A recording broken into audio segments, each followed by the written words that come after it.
baik teman-teman gitu. Ada apa tugas resesi buku yaitu mata kuliah etika terapan pengampunya Pak Dok. Lanjut Bang. Nah ini teman-teman sudah tahu identitas bukunya ada Etika Kristen, penulisnya Norman, edisinya Literatur Saat, ISBN-nya 97995320886. Nah halaman yang diberikan tugas ya. Nah, apa itu jurnalisme? Nah, dalam bab 4 ini Geisler membahas apa yang lebih sering disebut itu utili. Ini adalah bahwa perilaku apapun dapat dibenarkan jika hal tersebut dapat memberikan manfaat yang sebesar-besarnya bagi banyak orang. Secara populer, hal ini disimpulkan bahwa ada beberapa posisi berbeda dalam pandangan ini yang membedakan apa arti baik atau jika didasarkan pada pengecualian ditangani.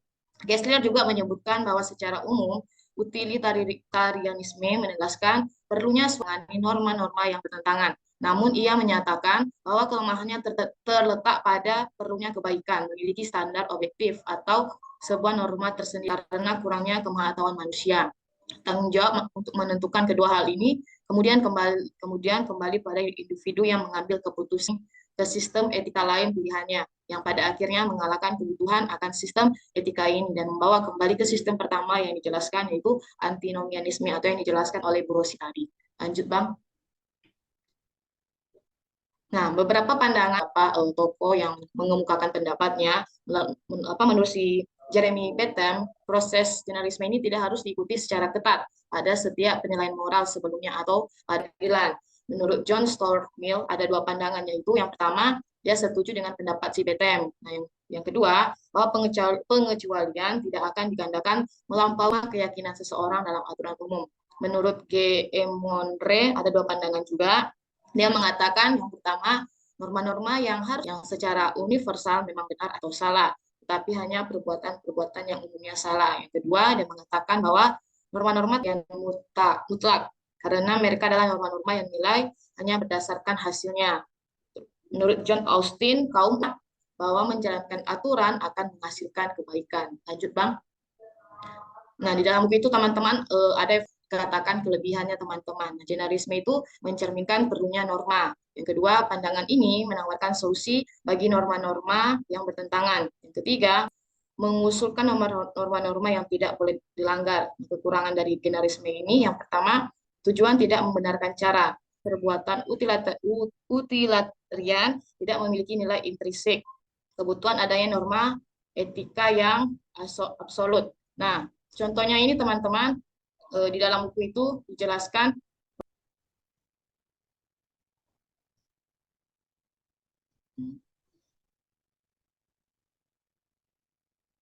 Nah, ada beberapa apa di dalam buku itu juga dikatakan ada pendapat yang mengatakan bahwa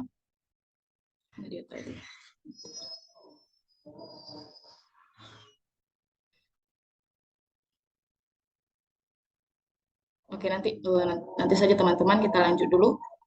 Nah, lanjut Bang. Nah, kesimpulannya jurnalisme itu berlawanan dengan antinomianisme, tetapi berlawanan dengan absolutisme. Jurnalisme yakin bahwa tidak ada hukum-hukum moral yang benar-benar absolut, karena setiap prinsip kaum jurnalisme punya solusi yang mudah untuk mengatasi konflik-konflik moral. Namun, karena kaum jurnalisme tidak punya prinsip moral yang absolut, pandangan mereka cenderung turun menjadi sekedar ketentuan moral yang objektif yang isinya sungguh bersifat mengikat semua orang sepanjang masa. Maka pada saat tertentu perbuatan apapun dapat dibenarkan. Demikian teman-teman yang bisa saya tugas.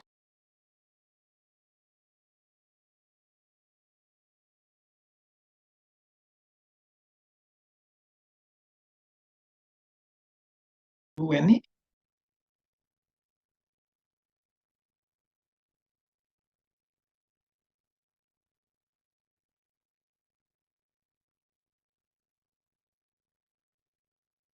Tony, barangkali ada yang perlu ditanggapi?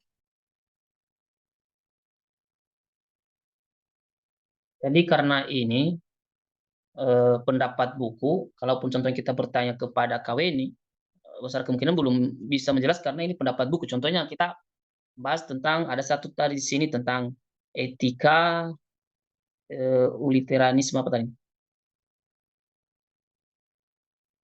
Belum belum apa namanya, kalau dibilang ini memang dalam buku, kalau dibilang untuk pendapat sendiri masih belum bisa. Iya, karena ini pendapat para ahli. Penulis buku ini kan sedang menyoroti para pendapat-pendapat ini.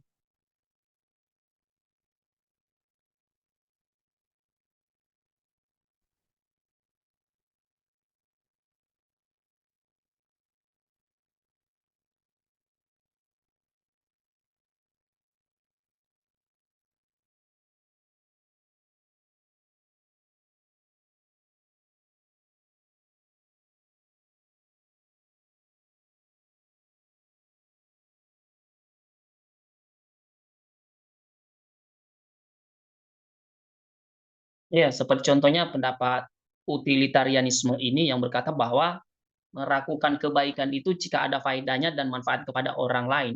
Artinya bahwa kalau nggak ada faedahnya nggak usah melakukan suatu kebaikan gitu. Utilitarianisme ini bahwa melakukan sesuatu itu jangan sia-sia, harus ada sasaran dan hasil. Nah, kita melihat bahwa sebenarnya utilitarianisme ini digagas oleh David Hume kalau nggak salah saya, dan mengalami degradasi moral.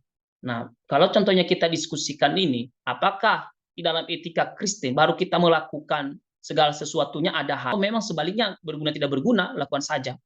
Nah, kalau menurut pemaparan materi ini bagaimana, khususnya Kak Weni, di dalam sudut pandang etika Kristen,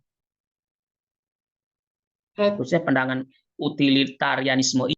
Berarti maksudnya Bang, kan utilitarisme ini membahas tentang berarti segala sesuatu yang Iya, harus dilakukannya bermanfaat. harus Iya, ada ada hasil. hasilnya Kalau begitu tidak kan. ya nggak usah melakukan kebaikan gitu. Jadi jangan sia-sia melakukan sesuatu tanpa ada faedah, menurut David Hume. Nah, Oke Bang, kalau kita tinjau dari sudut pandang Kristen, apakah sebenarnya benar nggak apa yang menjadi pola pikir dari David Hume itu? Bahwa melakukan kebaikan itu harus pas sasaran. Atau memang menurut orang Kristen atau etika Kristen ya udah, yang penting lakukan saja, masalah hasil nanti itu. Yang penting lakukan saja. Seperti apa dalam kacamata Kristen? Nah, ini coba kita diskusikan.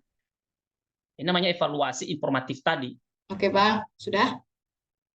Oke, saya coba menjawab sesuai yang saya tahu. Kalau menurut saya kurang setuju ya dengan mekanisme ini karena katanya kalau dia harus mengapa melakukan sesuatu harus ada hasilnya. Nah, kalau menurut prinsip saya ya bagaimana cara kita melakukannya, bagaimana cara kita melakukan sesuatu hal yang kita kerjakan. Nah, kalau dalam pandangan Kristen, contohnya saja apa namanya, banyak yang ketika dia di apa namanya disalibkan banyak orang yang membenci dia, banyak orang yang tidak suka sama dia karena kenapa hasil yang Tuhan Yesus lakukan itu karena buktinya dia tidak apa namanya memikirkan apa hasil yang dilakukannya, dia melakukan sesuai dengan tindakan yang benar-benar gimana ya, menurut saya Tuhan Yesus dia melakukan hal tersebut tanpa mementingkan kepentingan pribadinya, dia melakukan sesuai dengan yang dia lakukan saja begitu Bang, yang bisa saya.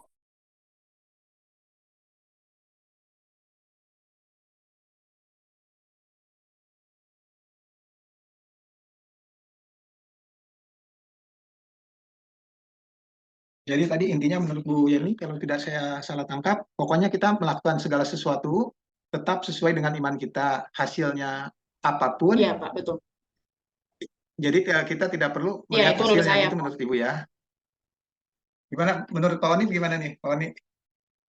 Ya itu tadi seperti saya bahas dari awal tadi, kalau kita mengacu kepada aturan Kristen, menolong seseorang itu ya tentu kita tidak memperhitungkan hasil. Karena seperti saya bilang tadi bahwa hasil itu ada di dalam aturan. Jadi segala sesuatu ini ada di dalam koridornya Tuhan. Semua masa depan kita ada di dalam tangan Tuhan. Dan tentu itu Tuhan sudah membuat aturan-aturan yang harus kita langkahi untuk mencapai hasil yang menginginkan hasil. Kita harus bekerja sesuai dengan aturan yang Tuhan tetapkan kepada kita. Nah, karena memang saya sendiri juga di dalam etika Kristen, saya setuju kalau kita bekerja itu harus sesuai dengan aturan, dan aturan itu Tuhan sendiri yang buat. Dan termasuk juga hasilnya juga itu Tuhan sendiri yang memberikan kepada kita. Nah, sehingga kalau contohnya kita dapat hasil, karena banyak orang kaya, tetapi dia diberkati secara materi, tetapi dia tidak diberkati untuk menikmati. Nah, seperti hasil begitulah. Jadi secara materi dia diberkati untuk menikmatinya. Sepertinya orang kaya, kan dia selalu bekerja dan bekerja sampai dia kaya lah. Tapi kadang-kadang dia makan pagi-pagi, lebih enak kita makan sama dia. Kadang-kadang dia bisa beli sepatu mahal, tapi dia saja tidur di mana saja, nyenyak terus gitu. Nah, bagi saya Makanya saya bilang tadi kalau kita bekerja sesuai dengan aturan yang Tuhan tetapkan kepada kita, maka hasil itu tidak hanya kati kita. Nah, tetapi kalau pola utilitarianisme tadi bagi saya terlalu gegabah gitu. Hanya mau hasil aja, dan karena hasil itu seperti yang seperti dari jalan atau akan menabrak semua aturan-aturan norma yang berlaku. Karena dia sukses, menganggap dirinya kaya, itu aturan-aturan itu bagi dia tidak berlaku. Contohnya nih, di bangsaku kepada orang yang ya notabene-nya ekonominya rendah gitu. Bagi mereka itu yang memiliki ekonomi yang bagus, sekolah yang bagus, jabatan yang lumayan bagus juga, bahkan mereka langgar sendiri. Contohnya jangan korupsi, mereka buat aturan korupsi, tetapi mereka langgar sendiri. Jadi menurut saya begitu Pak dosen dan teman-teman. Baik, Pak Ones, terima kasih. Mungkin yang lain Pak Ebenezer bisa tolong ada ini barangkali ada yang perlu disampaikan. Ada ada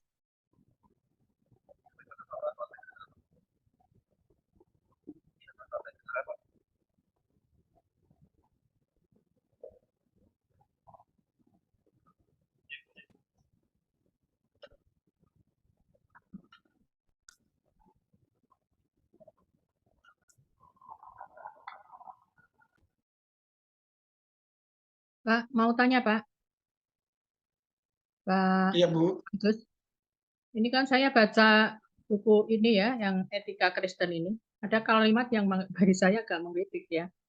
Dalam menjawab persoalan dusta yang menyelamatkan nyawa, generalisme mengklaim bahwa dosa itu pada umumnya salah, tetapi benar.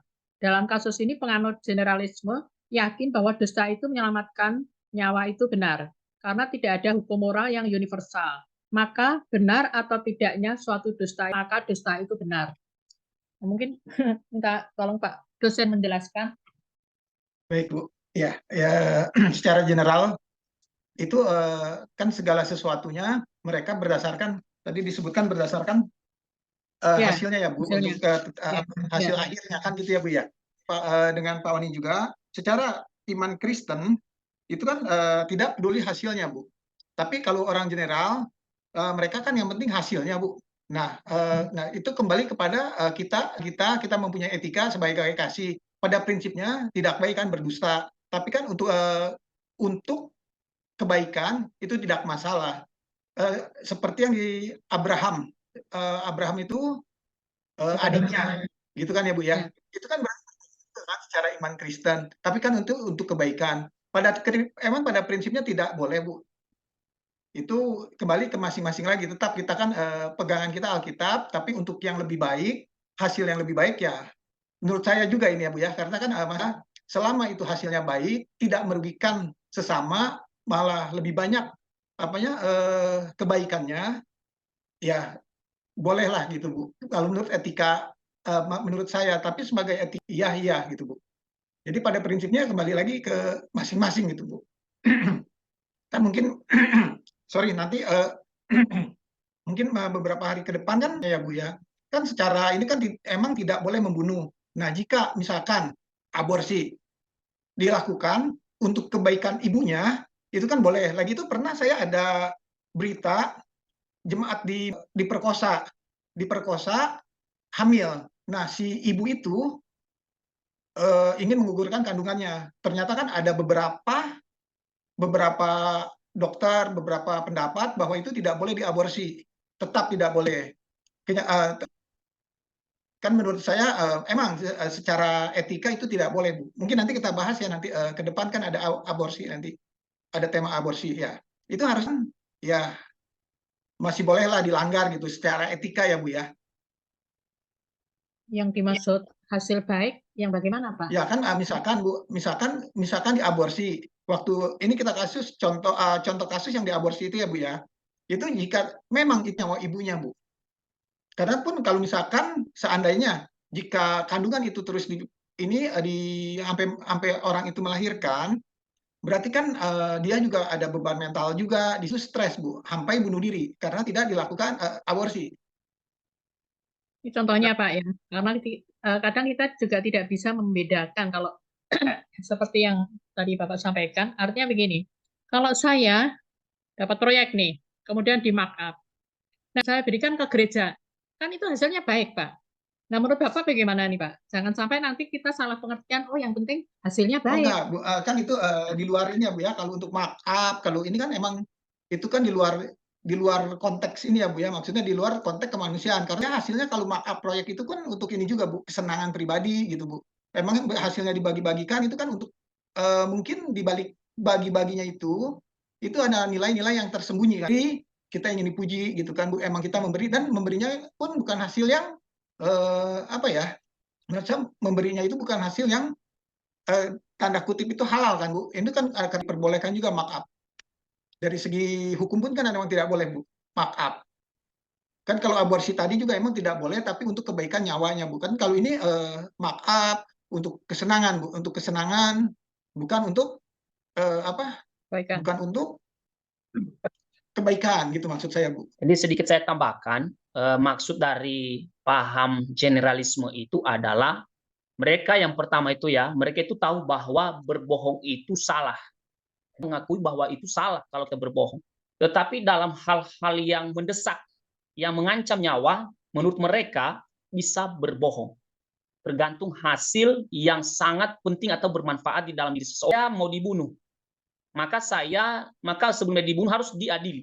Nah, untuk dia bisa benar-benar dinyatakan bersalah, maka membutuhkan namanya saksi mata. Nah, contohnya bahwa orang ini akan dibunuh kalau saya jujur. Nah, untuk itu supaya mendapatkan hasil yang baik demi orang ini bisa hidup, saya bisa berbohong. Itulah generalisme ini. Jadi saya bisa berbohong, hasilnya adalah supaya nyawanya terselamat. Dalam konsep kan contohnya, oh boleh mencuri, yang penting kita kasih gereja, itu bukan di situ konsep mereka. Bukan di situ maksud dan tujuan mereka dalam hal-hal yang remeh-temeh gitu. Tapi pemikiran mereka itu generalisme itu mau diserang, mau dibom kalau contohnya benar-benar terbukti bahwa kita memiliki kasus. Maka untuk supaya bangsa kita ini tidak fakta itu, makanya ada undang-undang tentang rahasia negara. Makanya kalau orang membongkar rahasia negara, walaupun itu sebenarnya benar fakta, itu bisa ditembak mati. Nah, di dalam generalisme ini itulah Quran itu adalah bohong. Contoh ini, saya bertanya kepada orang yang berkeluarga, bagaimana kamu tadi di kamar bersama istrimu? Kalau dia nggak jujur, itu nggak masalah, itu hak dia. Kan tidak mengancam nyawanya. Jadi hal-hal yang memang ya nggak begitu berdampak besar, nggak begitu besar hasilnya, yang mengancam nyawa, yang merusak identitas kita, yang merusak semua wilayah kita, ya udah. Tapi hal-hal yang mengancam nyawa, hal-hal yang mengancam kondisi kita, boleh berbohong menurut mereka. Yang penting hasilnya itu benar-benar bermanfaat besar sekali pada diri sesuatunya demi menyelamatkan kehidupan orang itu atau bangsa tersebut. Begitu, Bu. Terima kasih Pak Unes. Ya, saya coba ngasih pandangan sedikit. Dari beberapa pertanyaan Bu ini, saya justru malah tertarik ini. Ibu banyak mengutip kalimat per kalimat dari topik-topik yang disampaikan teman-teman. Nah, artinya begini, penulis buku yang mengarah kepada etika filsafat atau etika yang bercampur dengan bahasa-bahasa filsafat. Nah, sehingga bermuncullah pertanyaan-pertanyaan, khususnya banyak pertanyaan dari Bu Nini. Nah, inilah yang merupakan resensi buku. Jadi ketika ada kalimat, ada kata yang kita tidak pahami, tetapi di buku itu tidak menjelaskan makna dari kalimat atau unsur-unsur yang lain yang mendukung kalimat tersebut. Nah, seperti yang dikatakan Pak Ones tadi, dari paham generalisme tadi. Nah, yang menjadi pertanyaan saya begini, apakah di dalam buku atau bab itu penulis berusaha mencari paham dari generalisme itu dengan perkataan yang menurut berpikir kita, loh ini kok bisa seperti ini gitu. Tapi penulis tidak mencantumkan disipliner dan kasuistik. Seperti yang saya pernah sampaikan pada beberapa hari yang lalu, bahwa etika terapan itu harus berusaha mencari pendekatan-pendekatan multidisipliner dan kasuistik. Nah, kalau penulis tidak paham generalisme itu, kenapa paham generalisme tersebut berpendapat demikian dan penulis tidak mencarinya melalui pendekatan multidisipliner dan kasuistik seperti tadi yang sudah disampaikan Pak Ones, lebih jeli daripada penulis bukunya sendiri. Itu Bapak Norman itu, ya kan? Artinya apa? Pak Ones sudah paham bahwa generalisme itu dengan begini, berarti ada pertimbangan yang lain dari sudut hukum misalnya, dari sudut psikologi misalnya seperti itu, ya kan? Nah, disinilah ada banyak pertanyaan, ini kenapa seperti ini kenapa seperti ini. Nah begitu. Jadi untuk kedepannya saya pikir ini hal yang sangat menarik ketika kita melakukan resensi buku, ada kalimat yang kita tidak pahami, itu yang menjadi pertanyaan kita. Nah kesimpulannya adalah tadi Ibu Reni tadi Weni, itu kan Ibu Weni ada kelemahan yang ditulis oleh penulis buku ini melalui bab pada bagian generalisasi. Kelemahannya apa? Penulis tidak berusaha menjelaskan paham generalisme itu. Ya, itu kesimpulan saya.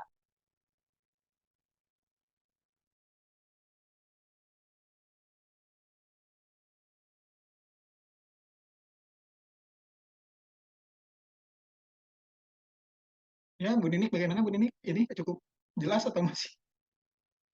Ya, tambah inilah mulai agak pusing. mulai Iya, Bu. yang saya pikirkan loh, dusta kok yang penting hasilnya akan gitu. Kan intinya itu. Seperti apa itu? Ya itu Dusta. tadi, berdusta Iya. itu boleh, Bu. Ya. Asalkan orang itu terselamat gitu, hidup dia. Sebenarnya generalisme ini sebenarnya mereka itu lebih kepada kalau kita kaji lebih dalam lagi, mereka itu lebih merujuk kepada filsafat Epikurus tentang hedonisme. Jadi berdusta itu ya boleh, tapi tepat tempatnya jelas gitu. Yang sembarangan berdusta juga. Jangan ada dusta di antara kita. Kalau memang Bapak berbohong itu berdosa, tetapi kalau contohnya Ibu ini dia punya kasus, tapi hanya saya yang tahu kasusnya itu, demi menyelamatkan nyawanya saya bisa berdusta, Bu. Gitu.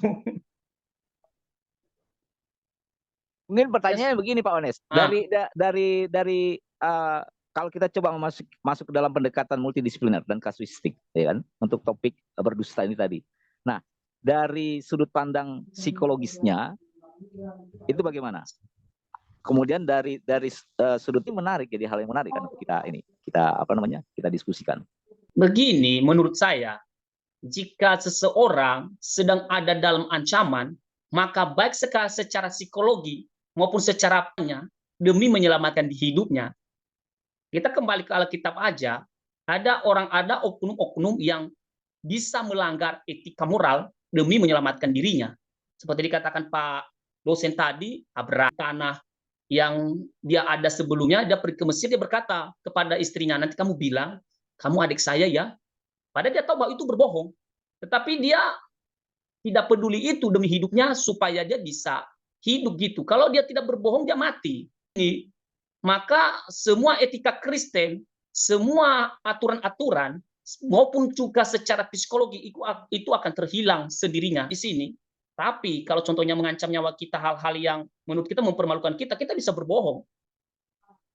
Bisa berbohong, padahal secara psikologi juga itu terganggu pikiran kita, kok saya berbohong ya? Itu dosa loh. Tapi itu tadi, demi menjaga harga dirinya, popularitasnya, dan begitu juga demi menjaga nyawanya, terpaksa dia berbohong.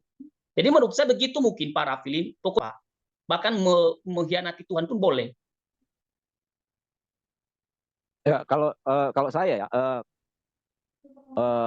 mencoba untuk melakukan pendekatan multidisipliner dan juga kasuistiknya dengan perilaku berbohong ini tadi. Nah, kalau dari sudut pandang hukumnya memang berbohong ini kan sudah diatur dalam undang-undang di negara manapun, ya kan? Berbohong, berdusta itu sudah jelas itu. Dan kita masuk kepada sudut pandang psikologis. Ini ada dua, yaitu ada yang pertama adalah tentunya ketika dia berbohong seperti yang Pak Ones tadi katakan, dia akan merasa bersalah. Itu yang pertama. Artinya dengan perasaan bersalah ini ada beban moral yang harus dijaga dan juga untuk orang-orang yang ada di sekitarnya. Dan yang kedua adalah secara psikologis dia akan merasa bahwa kebohongan yang dia lakukan ini juga tentunya berdampak pada orang-orang yang ada di sekitarnya dia. Itu tadi, seperti ada dirinya berdampak kepada istrinya Sarah dan juga keluarga-keluarganya yang dibawanya tadi. Nah, kemudian kalau kita melihat dari sudut pandang etika juga, ya kan, tentu berbohong ini kan secara umumnya siapapun, ya kan, baik kita lihat dalam budaya adat istiadat ditolak, sangat ditolak, ya kan. Nah, kasuistiknya disinilah yang berperan ketika ada penolakan terhadap berbohong ini, ada sebuah kasus-kasus yang tentunya tidak bisa kita elak. Ada dua sudut pandang berbohong ini dapat diterima. Yang sudut pandang pertama dapat diterima dan sudut pandang yang kedua tidak dapat diterima. Tentu kita akan melihat perbandingannya mana yang lebih dominan dari pandangan-pandangan dari sudut pandang yang tadi sudah saya sampaikan tadi. Nah, tetapi itu juga tidak menjadi sebuah hasil keputusan yang mutlak karena tidak berdasarkan ajaran agama masing-masing kan itu. Tapi yang jelas berbohong dari sudut pandang teologis itu sangat ditentang sekali oleh agama apapun. Nah, itu yang bisa saya sampaikan kasuistik untuk perilaku dari berbohong ini. Tapi kalau menurut Pak Rafilin ini berbohong itu baik atau tidak, Pak? Menurut pendapat Bapak ini, bagaimana solusi dari Bapak? Pandangan Bapak gimana? Ini Bapak pokoknya dari sudut pandang disiplin ilmu apa dulu nih? Kalau filsafat saya katakan baik. Kalau dari sudut pandang teologis, itu tidak baik, Pak. Itu. Kalau orang berbohong kepada saya, ya itu dari sudut dari ininya pendekatan kasuistiknya saya bisa terima. Kita bisa memaksa orang lain, kamu harus lihat dari kasuistiknya dong, kasusnya, gitu kan? Itu nggak bisa. Jadi menurut saya pribadi, berbohong itu adalah sebuah penilaian yang relatif dan tidak bisa tidak bisa saya nilai secara mutlak bahwa itu baik karena setiap apa yang saya lakukan tentu kan banyak dipengaruhi oleh beberapa. Jadi kembali lagi, tetapi pada umumnya ya saya lebih mengacu kepada sudut pandang teologis itu aja. Berbohong ya tidak. Oke, jadi karena menurut saya sendiri saya punya pemikiran begini. Ini diskusi tentang bolehkah berbohong atau tidak. Saya berkata berbohong itu bukan suatu salah, bukan suatu masalah dan bukan suatu dosa, umum maupun secara filsafat. Kenapa? Yang pertama saya punya alasan begini. Yang pertama saya tidak merugikan orang, berbohong saya tidak merugikan orang. Yang kedua, saya berbohong tidak merampas hak orang, seseorang. Kemudian saya berbohong. Nah, bagi saya itu dosa besar, baik secara filsafat dari sudut pandang filsafat maupun dalam sudut pandang teologi itu dosa besar karena itu menyangkut masalah haknya. Dan berbohong itu tidak ada hubungan dengan orang lain, tetapi itu hanya berhubungan dengan pribadi saya. Bagi saya itu bukan dosa. Contoh nih ya, orang bertanya tentang saya ini agak sedikit melenceng. Pak Ones, bagaimana hubungan dengan istrimu di kamar? Kalau saya katakan, kalau saya jujur bagaimana saya bercinta sama istri saya, itu sama artinya membongkar aib saya. Dan kalau saya contohnya tidak juga, dosa. Artinya segala lini kehidupan ini semua dosa. Nah, tetapi kalau contoh saya bilang itu bukan urusan. Seperti apa saya sama istri saya ini contoh nih, walaupun saya belum punya istri. Nah, saya tidak jujur kepada dia, karena berbohong itu adalah artinya tidak jujur, tidak mengatakan yang sebenarnya. Nah, makanya saya bilang tadi, berbohong itu sebenarnya bukan juga dosa, bukan juga sebuah kesalahan. Dosa dan salah. Nah, itu bagi saya secara sudut pandang teologi, filsafat pun, nah itu dosa besar, bukannya masalah bukan hanya salah orang lain dan menguntungkan dirimu sendiri. Tetapi kalau berbohong hanya untuk kita sendiri dan tidak merugikan orang lain, ya nggak apa-apa bagi saya. Silakan aja, nggak berdampak juga kok. Tapi menurut saya, Pak Ones begini. Kalau hubungannya dengan jangan bersaksi dusta, Pak? nah beda lagi. Makanya saya bilang, saya bersaksi dusta kepada siapa? Merugikan orang atau membawa keberuntungan orang? Itu tadi hasilnya saya dan merugikan orang lain. Oh, itu dosa besar. Tetapi kalau saya berdusta, saya berani berkorban, baik secara moral maupun secara teologis. Bagi saya bukan berdosa, malah saya diberkati dalam masa dirinya. Itu tidak dikategorikan sebagai berdusta sebenarnya. Saya bisa menjadi korban. Begitu juga contoh, kalau kita mengacu kepada berdusta, Yesus juga sebenarnya mati atas kayu salib, bisa kita katakan dia berdusta. Udah sucikan aja secara pribadi aja, nggak perlu lagi mati manusia yang suci, yaitu Yesus Kristus yang berinkarnasi di atas kayu salib. Sama aja dia berdusta. Nah, makanya saya bilang tadi berdusta itu untuk membela itu dusta. Besar kemungkinan kita jadi korban demi dirinya sendiri. Walaupun dikaji dari sudut pandang aksiologi etika, itu sebenarnya berbohong. Tetapi belum tentu berbohong. Kenapa? Bisa aja dia jadi korban demi kita. Berani ambil risiko. Intinya berarti ini Pak, intinya berbohong untuk kebaikan, yes. Iya sebenarnya. Begitu kah? Karena memang secara terminologi berbohong itu salah. Nggak bisa. Tetapi kita lihat teksnya, kalau kita jadi korban demi orang itu hidup. Gitu. Ya, saya juga teringat dengan kasus saya yang tadi ini Pak, tentang berbohong ini. Bagaimana pendapat Bapak Ibu sekalian? Tadi itu pelajaran agama Kristen itu memang kami ada beberapa kelas itu digabung. Nah, jadi temannya menjawab, izin Bu. Lalu saya tanya, surat izinnya mana? Lalu dia tidak bisa menunjukkan. Dia bilang begini dengan saya, Pokoknya izin Bu. Dari situ saya udah curiga. Teman-teman yang lain saling melihat karena kami beda ruangan agama Kristennya. Kemudian saya tanya lagi, kalau misalnya si anak apa? Nah kemudian anak-anak yang jawab saya dari tadi ini, pokoknya dia izin Bu, dia enggak masuk. Akhirnya ada satu anak bilang begini, dia berbohong Bu, bukan izin. Anak itu ada di dalam kelas, tapi sakit perut. Nah, akhirnya tidak bisa masuk ke kelas pelajaran agama Kristen. Nah, bagaimana menurut Bapak Ibu? Anak yang tadi mengatakan untuk kebaikan diperbolehkan atau tetap kita menekankan bahwa tidak boleh berbohong? Terima kasih. Ya, menurut saya gini Bu Dina, perilaku yang dilakukan oleh siswa Ibu itu adalah harus dilihat dari hubungan sebab akibat. Ada hubungan sebab akibat. Kita tahu sama-sama lah bagaimana itu hubungan sebab akibat. Sama seperti istilahnya begini, tidak mungkin ada ya kan. Nah, jadi menurut saya begini, harus ditelusuri benar memang kenapa sebabnya anak itu berbohong. Ya kan, tentu ada alibi-alibi yang bisa kita dengarkan dari anak tersebut. Nah, kemudian kita tanya anak tersebut berbohong, apakah merugikan orang lain atau hanya merugikan dirinya sendiri saja gitu. Kalau itu merugikan orang lain, ya mungkin kita bisa mengatakan bahwa itu tidak baik, ya kan? Apalagi kerugiannya itu sampai benar-benar membuat orang lain menderita, sengsara, seperti itu. Tetapi kalau itu hanya saja akibatnya merugikan dirinya sendiri, itu apakah dalam skala rendah, sedang, atau besar gitu. Kalau itu skala besar, berarti kan tentu kita harus membuat anak ini jangan sampai dia nantinya akibat merugikan dia dari skala besarnya, dia mendapatkan nilai yang tidak baik dari ibu, begitu. Nah, sehingga kemudian kita harus mencari sebuah solusi ya dari perilaku bohongnya ini. Karena apa? Yaitu tadi, karena adanya hubungan sebab akibat gitu. Iya, terima kasih Pak Raflin. Mungkin teman-teman yang lain bisa memberikan pendapat-pendapat yang lain. Iya, mungkin sebelum dijawab oleh Pak dosen, dalam mengimplementasikan sebuah kebenaran, pasti ada konsekuensi yang harus diterima. Baik kita berbohong, pasti ada konsekuensinya, dengan tegas tetap ada konsekuensinya. Tetapi sekarang kita sebagai orang Kristen tidak berbicara masalah konsekuensi, tetapi berbicara juga tentang manfaat kamu melakukan demikian apa.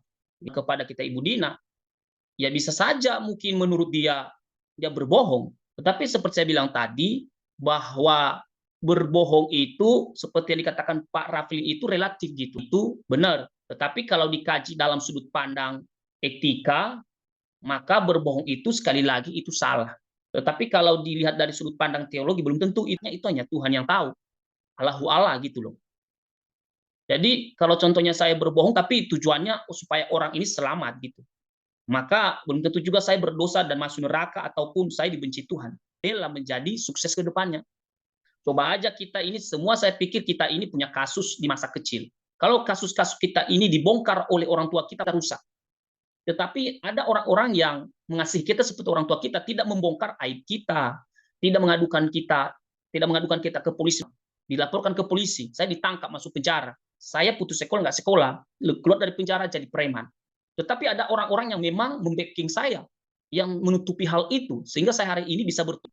Ketika kita tidak mengatakan yang sejujurnya atau berbohong pun, kita punya pola pikir ke depan apa tujuan kita tidak mengatakan yang sebenarnya. Tapi asal berbohong saja juga itu kebablasan juga. Katakanlah yang memang benar-benar ada gunanya dan ada manfaatnya. Karena memang kebenaran itu tidak relatif juga di mata si B. Kalau saya katakan itu benar, walaupun itu yang saya katakan itu benar. Tetapi kalau saya katakan itu berbohong, bisa juga walaupun saya berbohong orang menanggapinya benar, serius. Nah, seperti begitu Ibu. Baik, mungkin menurut saya pribadi, untuk berbohong itu relatif ya, untuk kebaikan kita, untuk kebaikan orang banyak. Belum lama ini, dalam minggu-minggu lalu, saya sempat berbohong kok. Waktu hari Kamis kemarin, saya ingin jual ruko. Mereka udah sepakat. Saya diajak ke hotel, karena bosnya mau lihat di situ, mau menego harga, dan mau memberi uang muka. Saya dan istri saya dibawa ke kamar, karena bosnya ada di kamar, nggak bisa keluar. Saya udah tahu, sedikit ini pasti ada penipuan di situ. Saya dan istri saya ke sana, masuk ke kamar, 3 orang. Jadi di kanan saya ada orang, di kiri saya ada orang, di depan saya ada orang. Nah, di situ saya dipaksa kurang lebih untuk mereka bilang begini, ini bos ini suka judi. Kalau emang rukonya mau dibayar, main judi dulu dengan bosnya sampai bosnya sudah tenang, kata saya kan begitu. Biar saya takut juga saya tetap tenang. Akhirnya begitu ada kesempatan keluar, saya foto orang itu. Akhirnya saya bilang saya nggak bisa main judi kayak gini, saya nggak ngerti sama sekali, kata saya. Akhirnya dia pura-pura telepon ke kawannya. Ini kawan saya, dia dia telepon, katanya orangnya sudah datang di depan, orang itu mau jemput ke bawah. Akhirnya saya dengan refleks, dan saya berbohong kan, mau nggak mau saya harus berbohong untuk sebentar saya masuk lagi, tapi saya ada keperluan dulu, saya mau servis AC di rumah saya mau servis AC, takut orangnya sudah datang, padahal itu enggak, itu rekayasa saya. Berarti kan saya berbohong kan, orang itu tetap nanti orang AC nelpon saya paksa keluar. Akhirnya ya udah selesai sampai di situ, saya berbohong, saya lepas dari korban penipuan itu, saya bisa ke lobby, orangnya nanti aja dalam beberapa hari ke depan. Nah, seandainya saya tidak berbohong di situ, apa jadinya kan jadi kurang tahu. Apa saya ditekan, maksudnya di secara fisik atau secara psikologi saya menolak begitu. Tapi untuk kebaikan saya, kebaikan istri saya, saya berbohong di situ. Berarti kan di situ ada situasional ya Bu ya, Bu Nini, mungkin begitu. Nah, diri saya, diri istri saya, dan lain-lainnya. Itu aja. Saya boleh. Bagaimana, ada tanggapan yang lain? Itu sebenarnya bukan berbohong, Pak. Itu Bapak itu cerdik, tapi itu Iya. seperti Ya, merpati. saya tadi mau ngomong gitu juga. Ya, hikmat Tuhan. Ya itu kan tetap berbohong ya. Sampai sekarang saya pegang kok. Akhirnya saya iseng. Besoknya saya kasih ke orang itu foto kenang-kenangan. Mereka mengancam saya. Oh, kena undang-undang saja gitu. Itu kan berbohong namanya kan Bu, menurut Ibu. Iya, Ini, Pak. Tapi kan pendapat saya. Tapi Halo Pak. makanya saya bilang Boleh nggak tadi. saya, Pak? Dari Makanya tadi saya Bapak bilang berdua doang tadi. yang ngomong halo. Boleh Iya, kita iya, iya, gantian? bentar, selesai dulu ini Ibu Ya, dari tadi Grace. saya pengen ngomong terus. Oke, lanjut. Ya udah Ibu Grace, ntar nanti nggak bisa tidur. Bu Grace. Iya, saya dari tadi perhatiin mau masuk gak ada celah gitu, terlalu asik. Tapi nggak apa-apa, rame kita malam ini. Daripada kayak kemarin nikah kita. Iya, sebenarnya dari tadi saya ingin bertanya gitu ya. Cuman karena kita asik berputar-putar di apa namanya segi apa ya pandangan Bapak Raflin, Pak Ones dan Pak dosen dan teman-teman yang lain, memang kita perlu memandang dari berbagai sisi. Cuman yang ingin saya katakan karena kita mungkin berbohong itu tetap karena firman Tuhan juga bilang tidak boleh. Nah, itu tetap dosa. Mungkin dosa diampuni, tapi konsekuensi harus kita tanggung sendiri. Gitu. Jadi, seperti yang Bapak bilang tadi, saya setuju dengan Pak Onis, itu bukan berbohong, tapi itu berhikmat. Ya, karena orang Kristen sering ambil merpatinya doang gitu. Cuma tulus. Cerdiknya tuh hampir berapa persen doang dapatnya gitu. Jadi, artinya memang kita juga tuh harus cerdik, harus tahu, harus bisa melihat. Nah, kalau saya begini, nanti bakal begini. Gitu. Jadi, manipulasi keadaan atau manipulasi situasi supaya kenyamanan atau keamanan kita bersama begitu. Itu pendapat saya. Nah, saya ingin bertanya pada penyaji tentang PowerPoint yang tadi. Kalau mau ditanggapi boleh. Tapi ini saya mau kasih pertanyaan dulu tentang beberapa pandangan mengenai generalisme. Menurut G.E. Munre, norma yang harus selalu diikuti seseorang tidak mewakili tindakan yang secara universal memang benar atau salah, tetapi hanya perbuatan-perbuatan yang umumnya salah. Dan yang B, norma-norma tidak selalu bersifat universal normatif dalam pengertian mutlak karena mereka adalah norma-norma yang dinilai hanya dalam mana atau contohnya seperti apa. Terima kasih. Yang ini benar-benar. Menurut G.E. Munre. Karena utilitarian tadi menurut John Austin sudah disenggol sama Pak Ones, sudah agak paham lah. Yang kedua ini.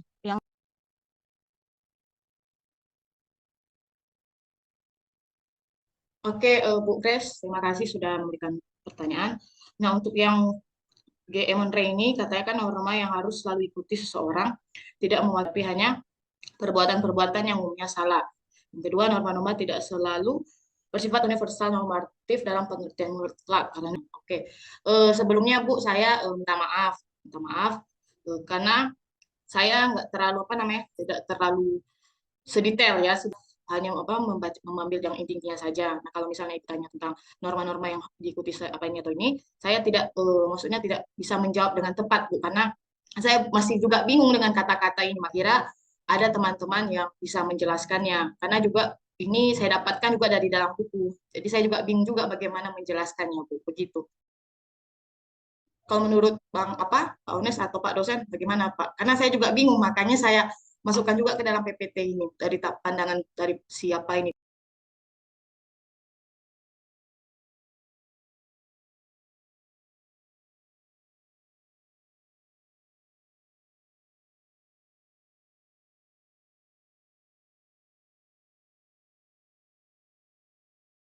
Mungkin menurut Bapak dosen karena saya juga nggak ngerti makanya saya. Kalau menurut saya ini norma-norma tidak selalu bersifat universal, ya normatif. Jadi yang seperti disebutkan tadi Bu di sini, menurut saya ini jadi segala sesuatu itu tidak bisa dosa. Kan itu nggak bisa dianggap mutlak dosa Bu, karena kan bagaimana hasilnya nanti, bagaimana hasilnya. Seperti kasus yang tadi itu Bu, seperti saya itu kan kasus saya berbohong, kan bagaimana berbohong. Cuman beberapa orang kan bilang tadi Pak Ones bilang cerdik kan, pada intinya kan itu bohong, berarti itu bukan mutlak ya, tidak mutlak itu bohong itu salah. Jadi menurut saya bagaimana secara norma-norma itu salah dan dosa, tapi bagaimana kasus-kasus tertentu Bu.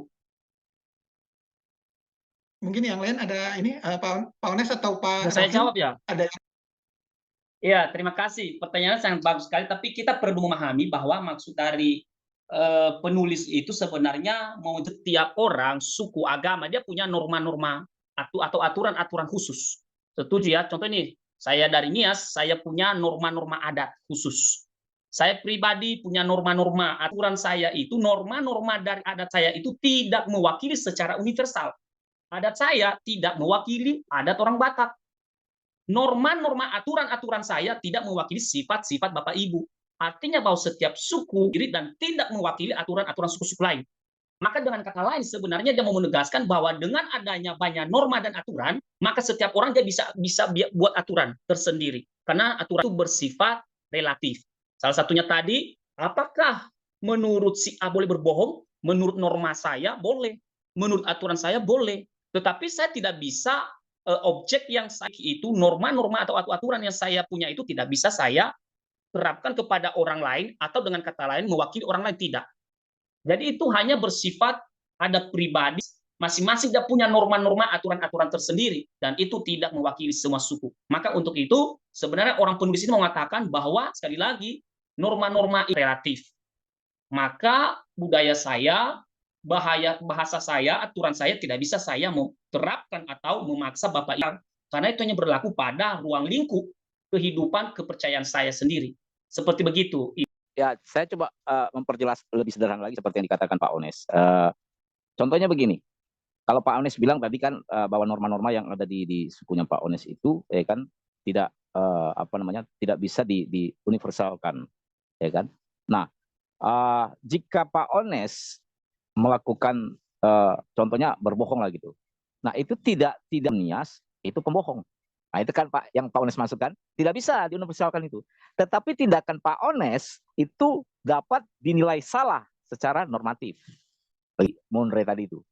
Nah jadi misalnya begini, Ibu Grace sebagai seorang guru, contoh lain ya, Ibu Grace sebagai seorang guru, kemudian dalam mengajar ada anak murid yang seperti yang Bu Grace ceritakan kemarin tuh, ya kan melakukan kesalahan. Nah kemudian secara refleks Ibu Grace itu. Nah, kemudian orang-orang tidak bisa menilai bahwa perbuatan Ibu Grace itu mewakili atau diuniversalkan bahwa semua guru itu suka mukul anak muridnya. Nggak bisa. Tetapi secara hukum normatif, perilaku, tindakan Ibu Grace itu memang guru suka mukul murid-muridnya. Begitu, Bu. Oke, terima kasih. Terima kasih Pak Rafli, Pak Ones, Pak dosen yang sudah membahas.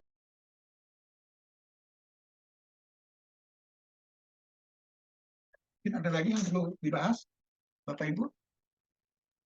Ibu Rosi di mana ya? Ada tamu tadi ya mungkin. Oh. Pak, saya ingin bertanya, Pak. Ya Pak, silakan. Bertanya ke Ya, siapa ini? Bang Eben boleh ke semuanya, Pak. Atau ke Pak dosen? Juga, Pak. Pak dosen juga nanti boleh. Oke, semua siap. juga nanti boleh. Siap. Nah, yang berbohong tadi memang cukup menarik, tapi ini mungkin lebih spesifik lagi karena ini bohongnya bukan soal diri saja. Nah, contohnya gini, kita dalam kondisi ini sudah bersinggungan dengan iman kita sebagai orang Kristen. Nah, kita ditanya, oh kamu orang Kristen atau enggak? Nah, itu situasi di mana kita kalau contohnya kita berkata kita orang Kristen, nah itu membahayakan nyawa kita.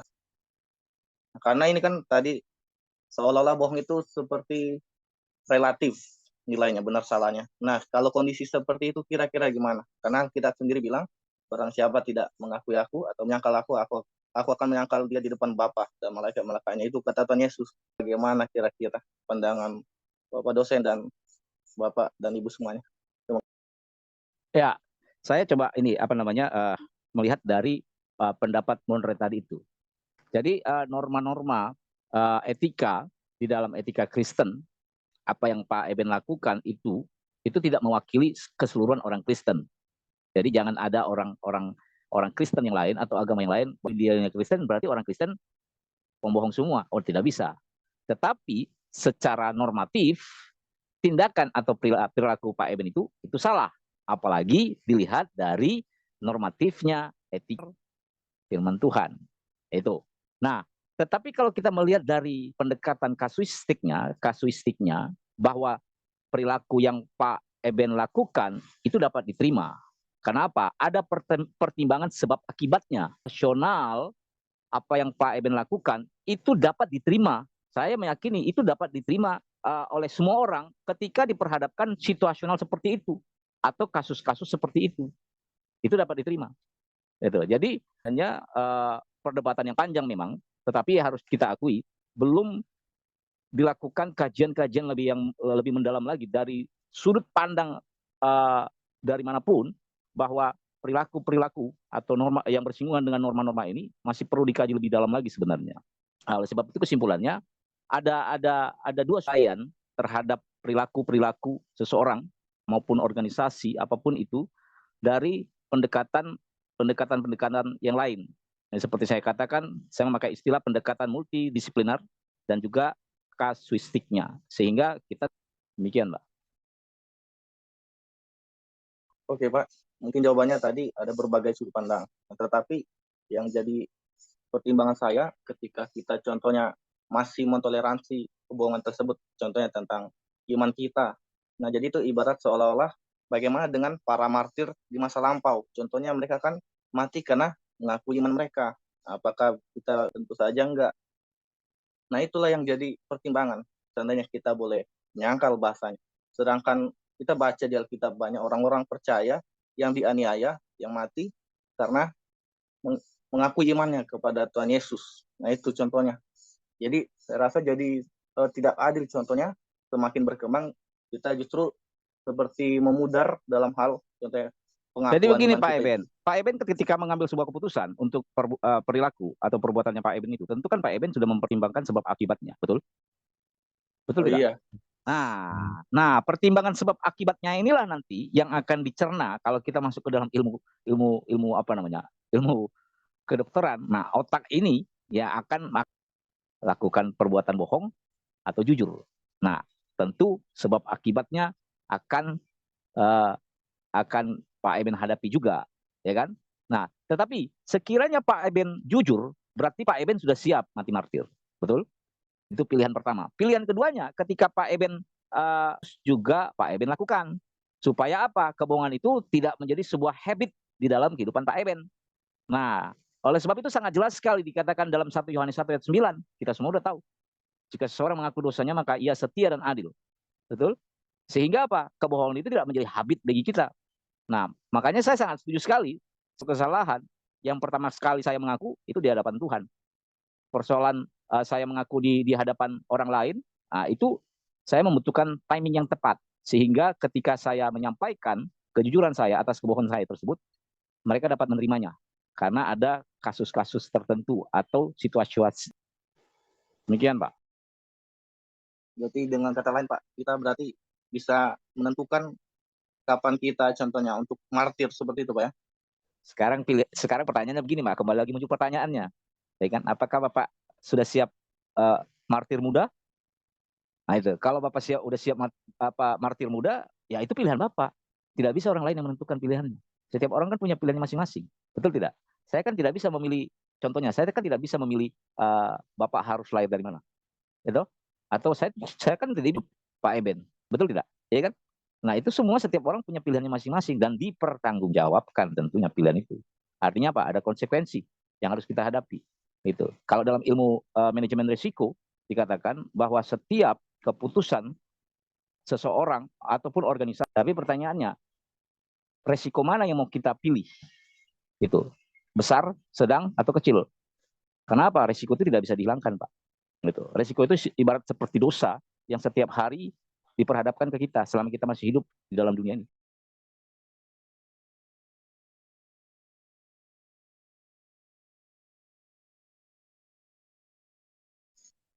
Oke Pak, mungkin ada yang lain mau menanggapi lagi?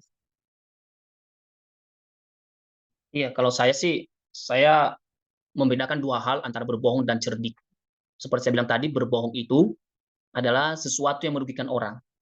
Merampas hak orang demi kepentingan kita, bagi saya itu berbohong.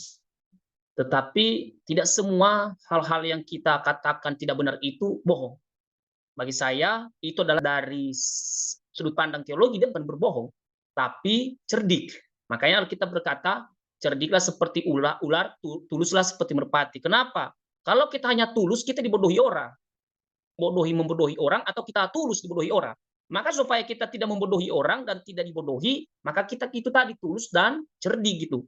Nah, di dalam situasi-situasi hidup keluarga kita dan sesama kita manusia, kita perlu cerdik. Nah, salah satunya tadi seperti yang dikatakan Bang Eben tadi, ketika kita mau diancam nyawa kita, mau menyangkal Yesus atau tidak, maka itu berbicara tentang sikon, situasi dan kondisi hati.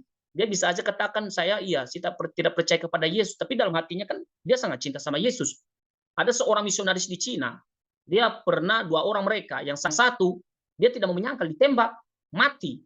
Yang satunya dia menyangkal Yesus, tapi perhatikan, dia tidak menyangkal secara di mulut, tetapi lama-lama ada gereja di bawah tanah gara-gara dia menyangkal Yesus, tetapi hanya di mulutnya. Tetapi visi misinya dia lakukan terus, dia menginjil. Nah, coba tadi kalau dia mati itu, dia tidak memberitakan Injil, belum tentu juga hal itu dia berkenan kepada Allah, juga cerdik, tetapi tulus. Tulus supaya kita tidak merugikan orang, cerdik supaya orang tidak merugikan kita. Jadi saya itu punya konsep, saya membedakan antara berbohong dan cerdik. Jadi kalau saya merugikan orang, menipu orang demi kepentingan teori, tapi itu benar-benar dosa besar. Tetapi kalau itu tidak merugikan dia, itu hak saya, yang saya bela, yang saya perjuangkan adalah kemanusiaan. Terima kasih. Intinya Pak Eben, dalam situasi yang Pak Eben seperti yang sampaikan tadi, pakailah hikmat. Ya, betul.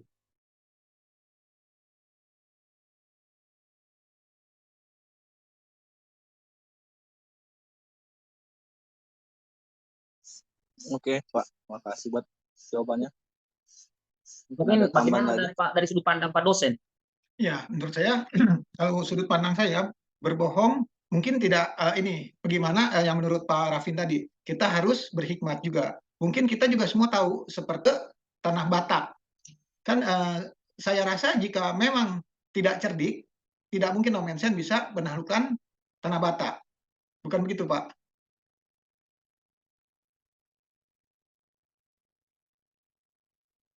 Iya betul Pak, sama yang dilakukan oleh Jim Yos juga ketika masuk ke Papua, ya kan? Nah dia berhikmat untuk masuk ke Papua dalam. Mungkin begitu Pak Eben, tanggapan saya. Kita berhikmat untuk tujuan kita, apalagi sebagai misionaris, kita kita berhikmat untuk kebaikan. Maksudnya bukan tetap berbohong tidak boleh, tapi kan untuk kebaikan nama Tuhan juga yang dipermuliakan, Pak Eben. Iya Pak, kalau saya lihat berarti dari inti jawabannya semuanya setelah kita, contohnya anggaplah kita menyangkal atau sudah berbohong, kita harus bertanggungjawabkan kebohongan tersebut. Jadi kayak gitu Pak ya. Betul sekali, betul. Oke. So, yang saya tangkap. Terima kasih Pak buat penjelasannya. Bang Nei mau bertanya tuh. Ayo Bang. Masih dipantau aja dulu Bang. Bang Aldo sama Jeffrey tuh silent naik ya. Nanti. Lanjut aja Pak. Bang Jeffrey. Lanjut Pak, lanjut. Aman, masih aman.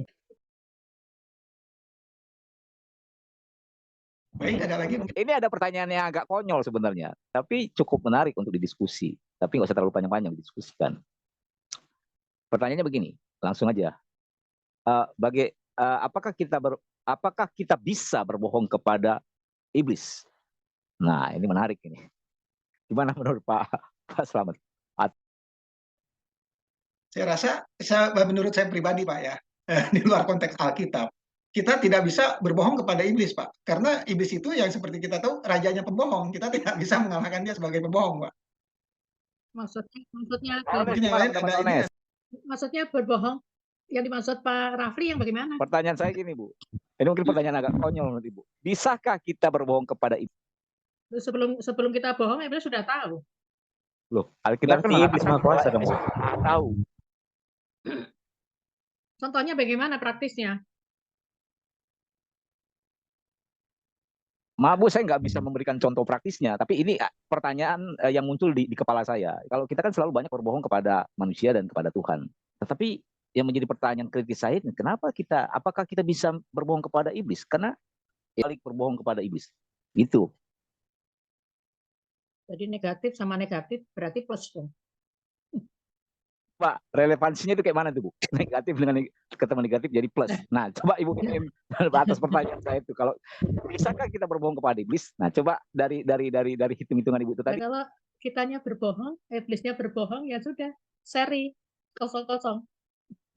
Sebenarnya jangankan iblis sih, kepada manusia aja yang kerjanya pembohong, kita nggak bisa berbohong ke dia, karena dia juga raja pembohong gitu. Sebenarnya kita tuh berbohong ke dia.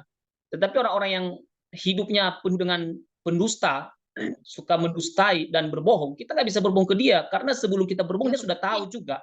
Karena kenapa? Dia punya pengalaman yang sebelum sering berkata kepada teman, kau ini bohongi saya juga raja bohong gitu. Jadi nggak usah bohongi saya gitu. Nah, kalau sesama manusia aja kita nggak bisa berbohong, apalagi kepada setan, memang dia raja seperti dibilang Pak dosen tadi, kita untuk berbohong kepada Tuhan.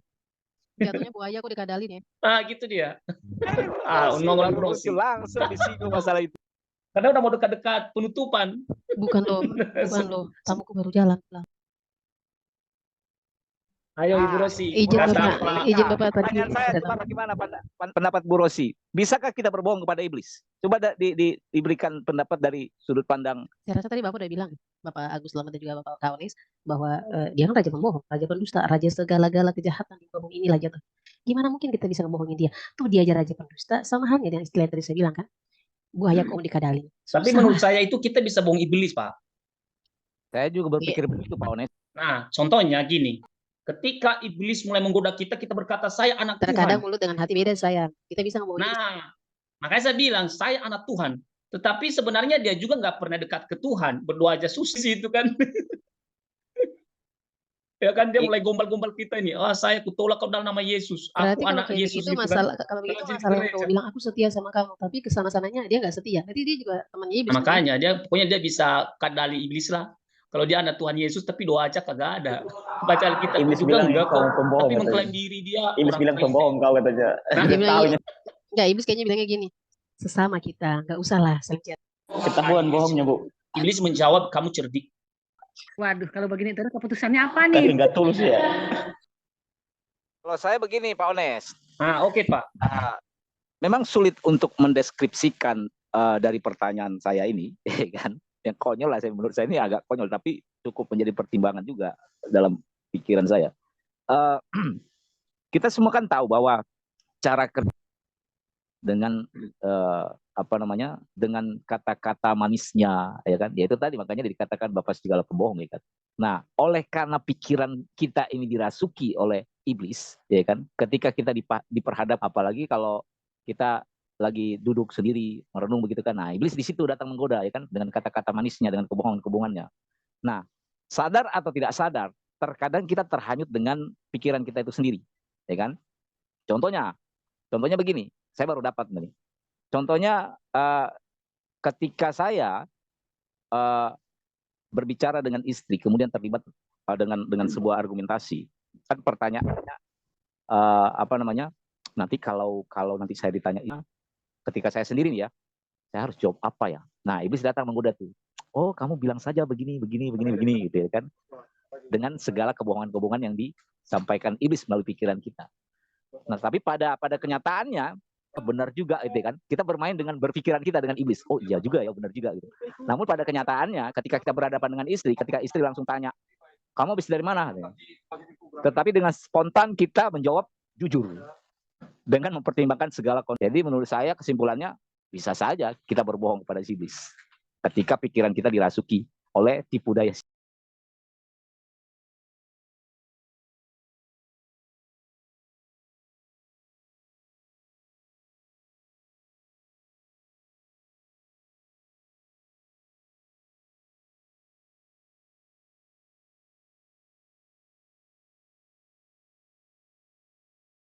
Baik, mungkin ada lagi tanggapan, Pak, Ibu, Bapak Ibu?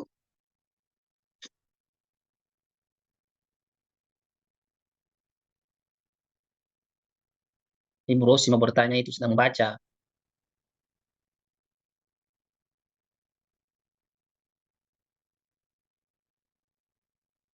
Tidak ada lagi. Apa boleh saya tutup? Apa harus jam 9 tepat? Enggak harus sih. Bagaimana? Kita tutup saja atau masih lanjut? Bisa itu Pak pulsanya.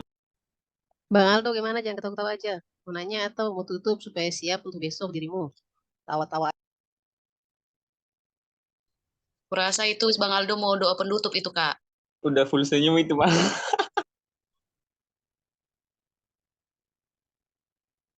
Boleh Bapak? Sekaligus memberikan waktu kepada teman-teman kita yang besok untuk presentasi, Pak. Kalau memang nggak ada, kalau saya pas, Pak, saya minta maaf sebelumnya, saya tidak on di kamera karena tadi ada tamu yang datang. Nggak apa-apa. Makanya Baik, nggak apa-apa. Baik, kita tutup aja. Nggak absen, Pak. Saya sudah absen. Semua hadir kan ya? Bu, Bapak Oni masuk, Ibu Rosi masuk, Ibu Yeni ada, Ibu Weni, Ibu Reni, Bapak Jeffrianus, Ibu Safianti, Ibu Kesiana, Bapak Mei, Ibu Sri, Ibu Dinalisa, Ibu Hestina, Ibu Darmawati, Bapak Rafin, Pak Eben, Pak Beri, dan Ibu Ninik. Ini Pak Ruga nggak ada ya berarti ya, sampai saat ini berarti udah 2 kali nggak ada. Udah, saya sudah absen tadi sambil lihat di Pak Beri nggak ada monitor. Pak, yang ada Pak Aldo. Itu absen itu Pak. Sama ada Pak, sama ada. Itu, Iya, Bang. iya. besok aku ganti dulu ini namaku di sini, jangan Rosina Mianudia, Ferdi Antonita. Bisa. Berada. Baik, kita tutup. Ada yang mau bantu saya? Doa penutup Itu atau Bang harus saya? Aldo, Pak. Berada tugasnya.